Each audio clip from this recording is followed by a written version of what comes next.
Good morning class. Today we discuss geography's chapter and chapter 3rd discuss and part 4 discuss in this video, and our chapter 3rd is mineral and power resources. जो हमारा chapter 3rd है geography का वो mineral and power resources के बारे में है.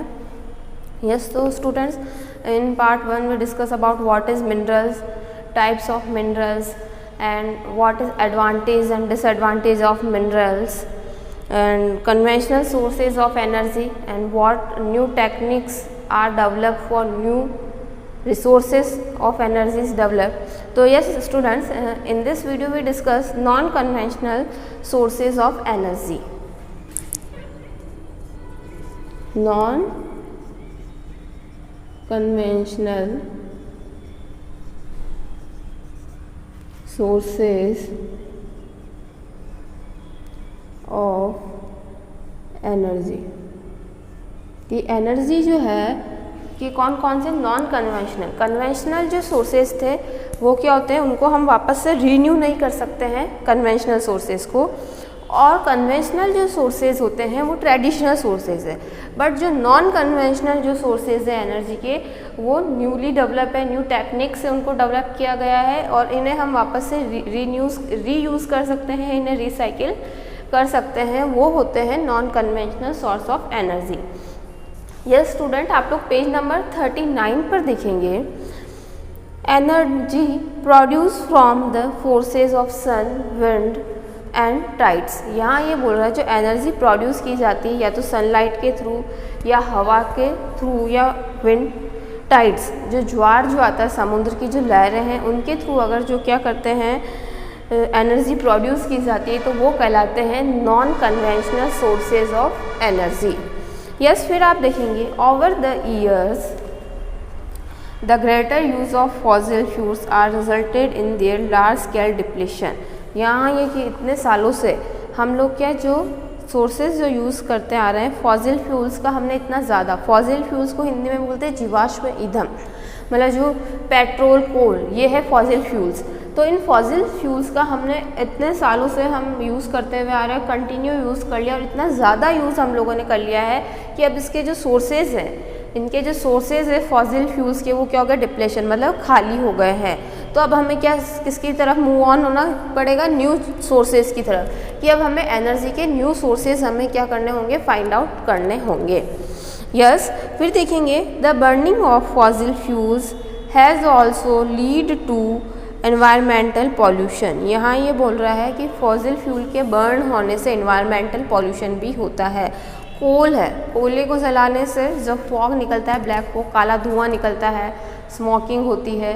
तो ये पेट्रोल है, पेट्रोलियम भी फॉसिल फ्यूल्स के अंदर आता है. तो पेट्रोल भी क्या होता है, एनवायरनमेंट को क्या करता है, पॉल्यूट करता है.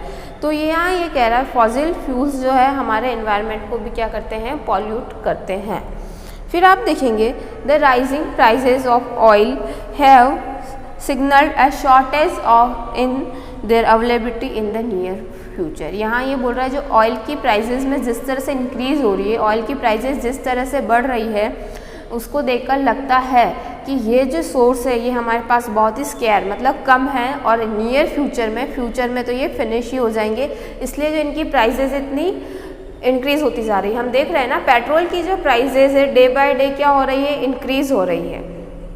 और इसका जो रीज़न क्या है, इसका क्या कारण है पेट्रोल की प्राइसेस के इंक्रीज़ होने का, कि ये एक रीज़न है कि ये जो है बहुत ही हमारे पास कम, इसका जो डिपोजिशन है या जो सोर्स है ये बहुत ही कम बचे हुए हैं और नियर फ्यूचर में तो ये फिनिश ही हो जाएंगे. फिर देखेंगे hence there is an urgent need for development of renewable sources of energy such as solar energy, tidal energy and wind energy. यहाँ ये कह रहा है इसलिए इनकी किसकी अर्जेंट नीड है हमें, डेवलपमेंट ऑफ रीन्यूएबल सोर्सेज की, कि जो रीन्यूएबल जो सोर्सेज है जो क्या हो, जल्दी से जल्दी डेवलप हो एनर्जी के, जैसे कि सोलर एनर्जी, जो टाइडल एनर्जी और विंड एनर्जी है, ये क्या है, नॉन कन्वेंशनल सोर्सेज है और ये इनकी जो टेक्निक है वो न्यूली डेवलप की गई है. तो यहाँ हम डिटेल में डिस्कस करेंगे कि सोलर एनर्जी क्या होता है, what is wind energy and what is tide energy. Yes, so firstly we discuss solar energy. Solar energy.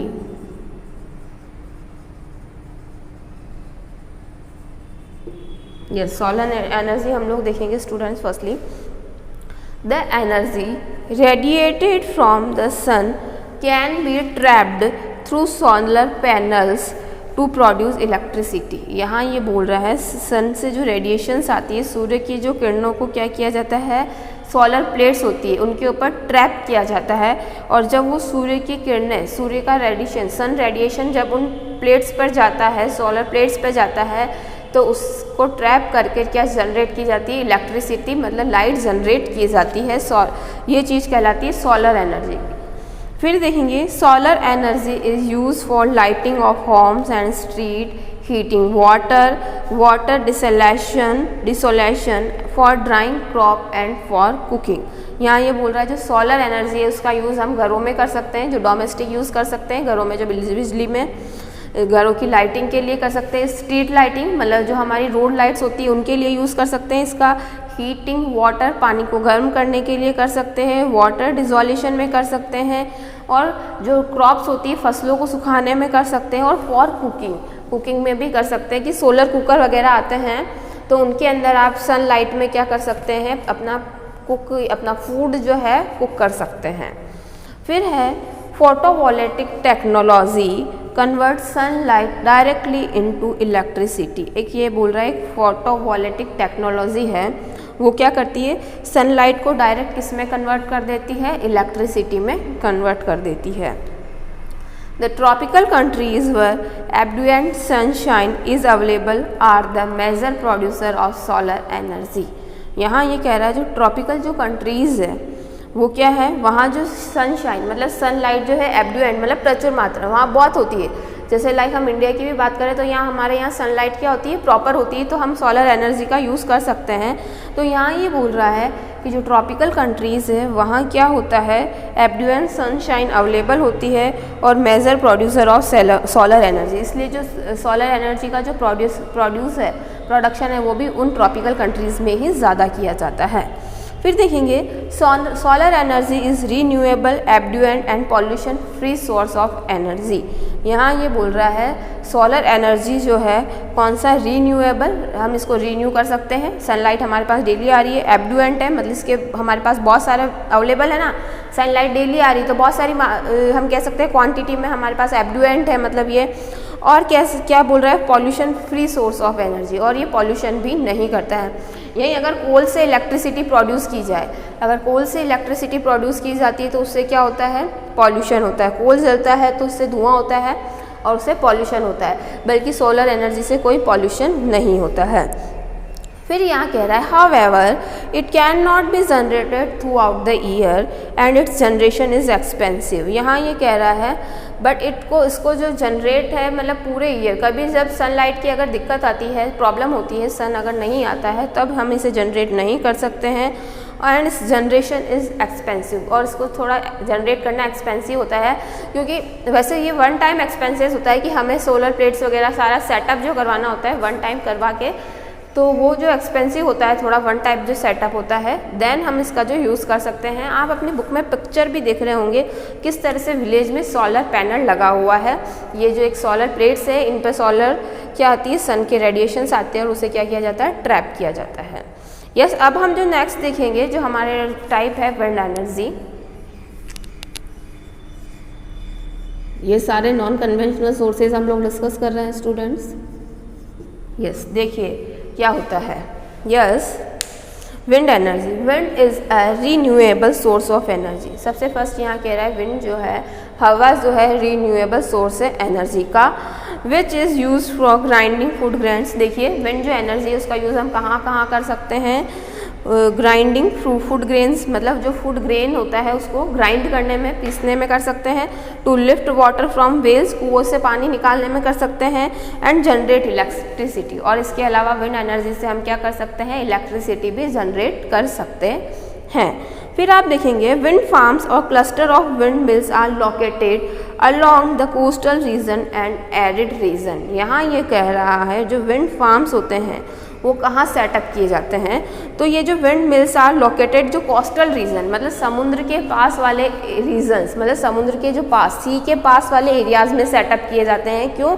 क्योंकि वहाँ जो विंड का फ्लो ज़्यादा रहता है, वहाँ जो हवा जो आती है वो तेज़ी से आती है, इसलिए इन्हें विंड फार्म्स को कहाँ, कोस्टल एरिया में सेटअप किया जाता है। एंड एरिड रीजन, और एरिड रीजन जो सूखा एरिया होता है, शुष्क जो इसे बोलते हैं, वो वाला जो एरिया, वहाँ इन्हें सेटअप किया जाता है। Where there steady movement of string winds, और क्यों? क्योंकि वहाँ जो है हवा बहुत ही फास्टली इंक्रीज और डिक्रीज होती रहती है, मतलब बहुत ही तेज़ी से हवा आती है, स्ट्रॉन्ग विंड्स वहाँ होती है, इसलिए वहाँ जो एरिड रीजन है और जो कोस्टल एरिया है वहाँ सेटअप किया जाता है। Yet there are problems in its use due to availability in time, intensity and place of winds। But यहाँ भी इसमें भी कुछ प्रॉब्लम्स आती है, विंड एनर्जी को भी जो कुछ प्रॉब्लम्स यहाँ बताई हुई है कि एक तो टाइम कि जब हमें नीड है तब अगर वो हवा नहीं आ रही है, टाइमिंग की प्रॉब्लम है, इंटेंसिटी कि किस तेज़ी से हवा चलती है, और प्लेस ऑफ विंड्स, ये सारी चीज़ें कहीं ना कहीं जो विंड एनर्जी को जनरेट करने में क्या करती है, प्रॉब्लम क्रिएट करती है। विंड फार्म आप लोग अपनी बुक में देख रहे हैं किस तरह से जो पवन चक्की से हिंदी में बोला जाता है, इससे लगाया गया है। फैन आपको दिख रहा होगा, ये फैन जब हिलता है, रोटेट होता है, तो इससे क्या होती है, इलेक्ट्रिक बहुत ही हाइट पर होता है। ये जो फैन आपको दिख रहा है, इसकी हाइट जो होती है बहुत ज़्यादा होती है, और जब तेज़ी से हवा चलती है तो ये घूमता है, रोटेट करता है, और उससे क्या जनरेट की जाती है, इलेक्ट्रिसिटी जनरेट की जाती है। फिर देखेंगे wind energy is mainly develop in Netherland. किन किन कंट्रीज़ में ये जो एनर्जी डेवलप की जाती है, देखिए Netherland, USA, UK, Denmark and Spain में ये एनर्जी जो क्या की जाती है, जनरेट की जाती है।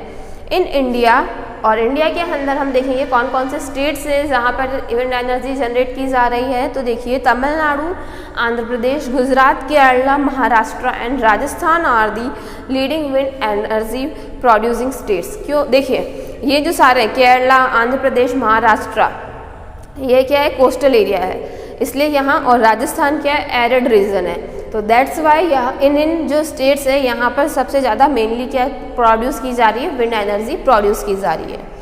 यस, अब हम जो नेक्स्ट हमारा देखेंगे न्यूक्लियर एनर्जी। नेक्स्ट जो एनर्जी है न्यूक्लियर एनर्जी। न्यूक्लियर जो एनर्जी है इसे हिंदी में बोला जाता है परमाणु शक्ति। न्यूक्लियर एनर्जी को यस बोलते हैं परमाणु शक्ति। इस वर्ड से, न्यूक्लियर वर्ड से या परमाणु जो वर्ड से, इससे आप लोग नॉन होंगे। यस देखिए, nuclear energy is generated from nuclear minerals.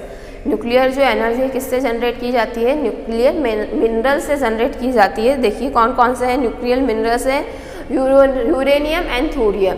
Uranium और थोरियम क्या है, न्यूक्लियर जो मिनरल्स है, इनसे जनरेट की जाती है न्यूक्लियर एनर्जी। यस, फिर स्टूडेंट्स आप देखेंगे these radio active minerals contain energy that is stored in nuclei of the atoms from which nuclear power is produced. यहाँ ये कह रहा है कि ये जो मिनरल्स है, ये कौन से मिनरल्स है, रेडियो एक्टिव मिनरल्स है। ये हमने यूरेनियम और थोरियम जो है ये कौन से रेडियो एक्टिव मिनरल्स है जिनमें क्या होती है, एनर्जी कंटेन होती है, that is stored in the nuclei of the atoms from which nuclear power is produce.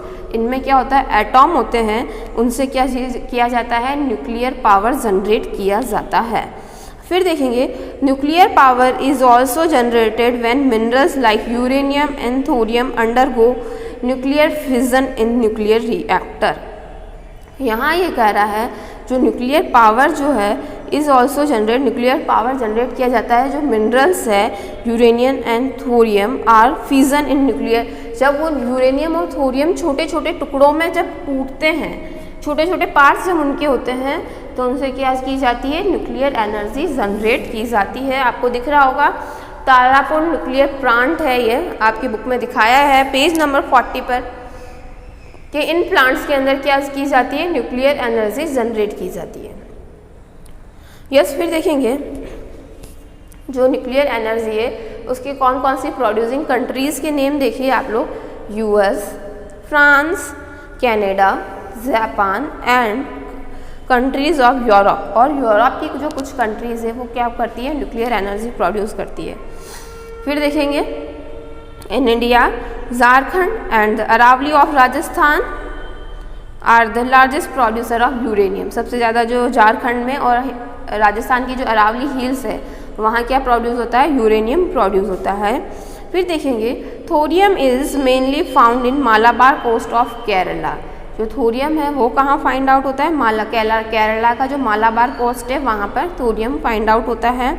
फिर है सब important nuclear power plant in India. अब हम इंडिया के अंदर कौन कौन से न्यूक्लियर पावर प्लांट हैं उनके बारे में हम लोग यहाँ डिस्कस करेंगे। तो फर्स्ट जो है तारापुर महाराष्ट्र के अंदर है, कलपक्कम तमिलनाडु में है, नरोरा उत्तर प्रदेश में है, कारण जो है करके गुजरात में है, कोटा राजस्थान, कैगा जो कर्नाटका में है और कुंडकुलम जो है तमिलनाडु में है। इन एरिया में क्या लगे हुए हैं, न्यूक्लियर एनर्जी के प्लांट्स लगे हुए हैं और वहाँ से न्यूक्लियर एनर्जी जो क्या की जाती है, जनरेट की जाती है। यस स्टूडेंट्स, अब हम देखेंगे जो नेक्स्ट जो हमारी एनर्जी है नॉन कन्वेंशनल सोर्सेज के अंदर जो आती है जियोथर्मल एनर्जी। फोर्थ है geothermal energy.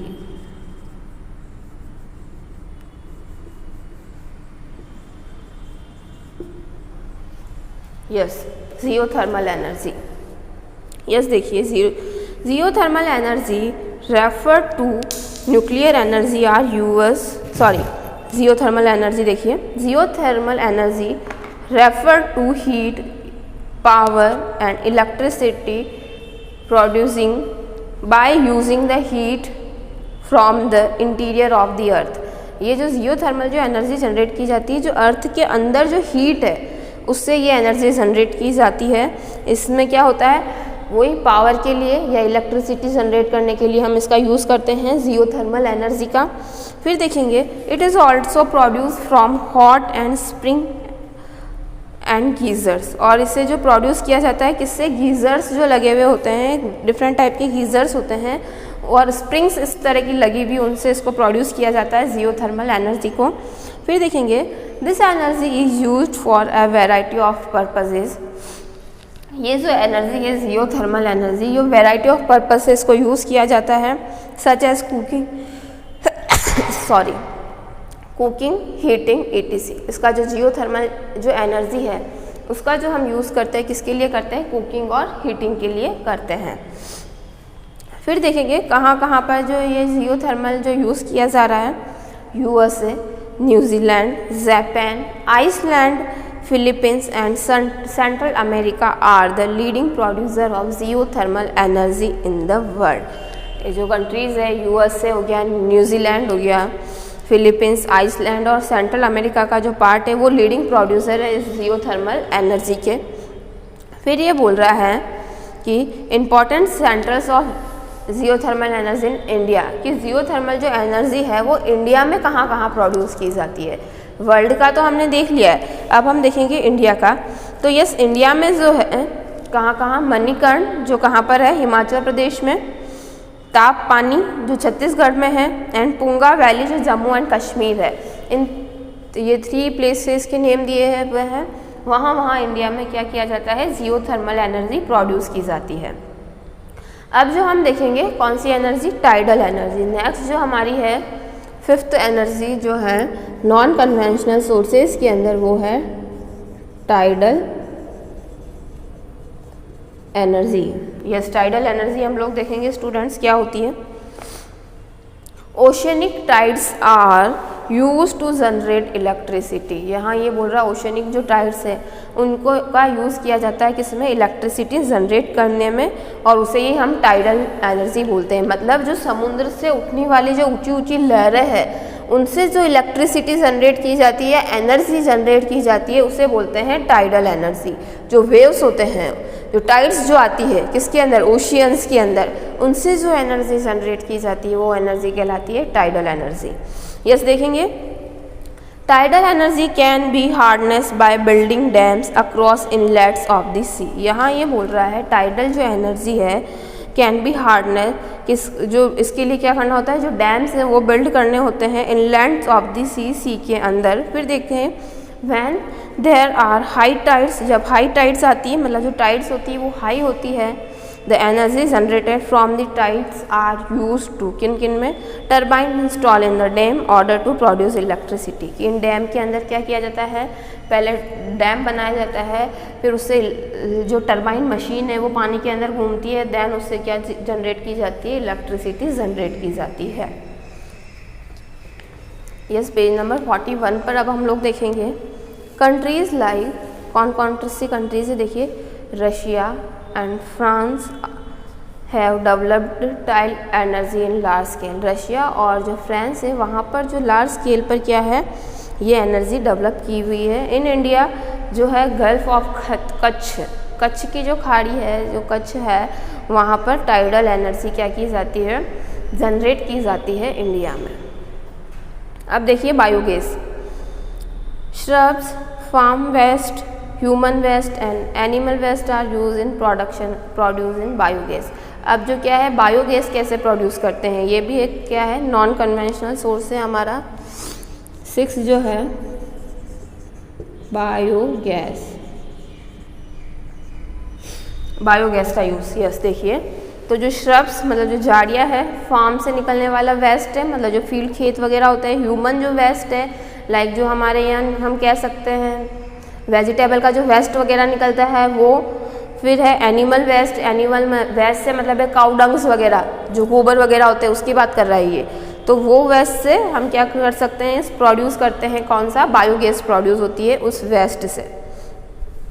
Biogas is a gaseous fuel, biogas क्या है, गैसियस फ्यूल है, that is primary mixture of methane and carbon dioxide. और बायोगैस के अंदर क्या मिक्स होती है, 2 टाइप की गैसेज होती है, मीथेन और कार्बन डाइऑक्साइड, उसी से ये क्या जनरेट होती है, बायोगैस जनरेट होती है और एनर्जी प्रोड्यूस होती है मीथेन और कार्बन डाइऑक्साइड, इसीलिए इसे गैसियस एनर्जी बोलते हैं। और इसके अंदर जो प्राइमरी जो मिक्स होती है मीथेन एंड कार्बन डाइऑक्साइड होती है। It is form by the decomposition of organic matter in biogas degrades by bacteria. इसमें क्या किया जाता है कि बहुत ही ऑर्गेनिक मेथड है ये, जो एनर्जी का जो ये वाला जो मेथड है वो बहुत ही कौन सा मेथड है, ऑर्गेनिक मेथड है।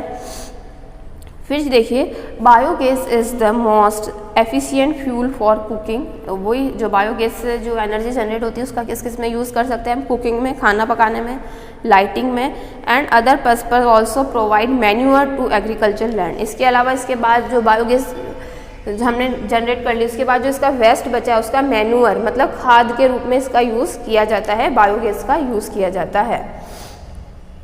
अब है कंजर्वेशन ऑफ एनर्जी, जो एनर्जी है उसको कैसे हम कंजर्व कर सकते हैं, क्योंकि एनर्जी को कंजर्व करना, संरक्षण करना, उसे सेव करना बहुत ही ज़रूरी है। तो ये हमारा नेक्स्ट जो न्यू टॉपिक है कंजर्वेशन ऑफ एनर्जी। यस, देखिए कंजर्वेशन ऑफ एनर्जी आप लोग देखेंगे स्टूडेंट्स। यस, देखिए energy resources are scarce and must be use judiciously. यहाँ ये बोल रहा है एनर्जी की जो रिसोर्सेज है वो स्केयर है मतलब कम है और हमें उनका जुडियसली मतलब न्यायपूर्वक उनका यूज़ करना चाहिए। We can contribute to this by switching off the electricity light when not in use. जब हमें क्या कर देना चाहिए, जब अगर हम लाइटिंग का यूज़ नहीं कर रहे तो हमें स्विच ऑफ कर देना चाहिए, इलेक्ट्रिसिटी स्विच ऑफ कर देना चाहिए, वेस्ट नहीं करनी चाहिए, चाहे हम घर पर है, चाहे स्कूल में है, या चाहे कहीं हम बाहर हैं, अगर इलेक्ट्रिसिटी यूज़ नहीं आ रही है, किसी रूम के अंदर ऑन है तो हमें उसे ऑफ़ करना चाहिए। कार पुलिंग करनी चाहिए, अगर हम कहीं डिस्टेंस पे जा रहे हैं और 2 जने सेम ही जगह जाना है तो कार पुल कर सकते हैं। एंड यूजिंग पब्लिक ट्रांसपोर्ट, इसके अलावा हमें पब्लिक ट्रांसपोर्टेशन का यूज़ करना चाहिए कि जैसे हर पर्सन अपना अपना व्हीकल, कार या गाड़ी लेकर ना जाए 2 व्हीलर, बल्कि इसका यूज़ करें, पब्लिक ट्रांसपोर्ट का यूज़ करें। एंड पावर सेविंग डिवाइसेस, और इसके अलावा इस टाइप के डिवाइसेस यूज़ करने चाहिए जो पावर को क्या करे, सेव करे। जैसे जो CFL LED लाइट्स जो आती है वो क्या करती है, पावर सेव करती है, तो इस टाइप के हमें डिवाइसेस यूज़ करने चाहिए। Use of LED will go a long way in conservation of energy. यहाँ ये बोल रहा है कि हमें LED का यूज़ करना चाहिए एनर्जी को कंजर्व करने के लिए। Minerals and energy are resources can be conserve by adopting 3R। यहाँ ये बोल रहा है चाहे मिनरल्स है चाहे एनर्जी है, उसे हम 3R को अडॉप्ट करके हम उसे क्या कर सकते हैं, कंजर्व कर सकते हैं, सेव कर सकते हैं। वो 3R आप लोग देखेंगे, रिड्यूस करके, कम करके, रीयूज़ करके और रिसाइकिल, उसका दोबारा से यूज़ करके और उसको रिसाइकलिंग करके हम क्या कर सकते हैं, जो हमारे मिनरल्स है जो हमारे लिए बहुत ही इंपॉर्टेंट है उन्हें हम क्या कर सकते हैं, बचा सकते हैं। फिर देखेंगे energy conservation is the need of the hour for sustainable development. यहाँ ये बोल रहा है हमें जो एनर्जी कंजर्वेशन की जो नीड होती है किसके लिए है, हमारे डेवलपमेंट के लिए उसकी नीड होती है एनर्जी कंजर्वेशन की। यस स्टूडेंट, तो यस आज chapter is complete and our part 4 जो है इस चैप्टर का कंप्लीट हो गया है। यस हम लास्टली डिस्कस जो करेंगे समरी ऑफ द लेसन, इस लेसन की जो समरी है वो लोग हम स्टूडेंट्स डिस्कस कर रहे हैं यहाँ पे। यस देखिए, जो मिनरल्स है 2 टाइप्स के होते हैं, मेटेलिक एंड नॉन मेटेलिक। फिर देखेंगे मेटेलिक मिनरल्स जो है further divided into ferrous and neon. Metallic minerals को भी 2 टाइप से इन्होंने डिवाइड किया हुआ है। फिर गोल्ड, आयरन एंड कॉपर जो है मेटेलिक मिनरल्स है। मिनरल जो है कोल, पेट्रोलियम, पोटाश एंड नाइट्रेट वो कौन से हैं, नॉन मेटेलिक मिनरल्स है। फिर देखेंगे minerals are extracted from the rock buried under the earth surface. यहाँ ये बोल रहा है जो मिनरल्स जो एक्सट्रैक्ट किए जाते हैं रॉक से, वो कहाँ से निकलते हैं, मिनरल्स अर्थ की सरफेस से। फिर है मिनरल रिसोर्सेज आर हाईली एग्जॉस्टिएबल, जो मिनरल्स का जो यूज़ हो रहा है काफ़ी हो रहा है। पावर रिसोर्सेज जो है उनको 2 टाइप से डिवाइड किया हुआ है, conventional and non conventional source of energy. Conventional जो सोर्सेज है वो कौन से सोर्सेज है, ट्रेडिशनल जैसे वुड हो गया, कोल हो गया, नेचुरल गैस हो गया। Energy produce from forces of sun, wind, tide, और इनसे जो एनर्जी जनरेट की जाती है वो कौन से सोर्सेज कहलाते हैं, non conventional sources of energy कहलाते हैं।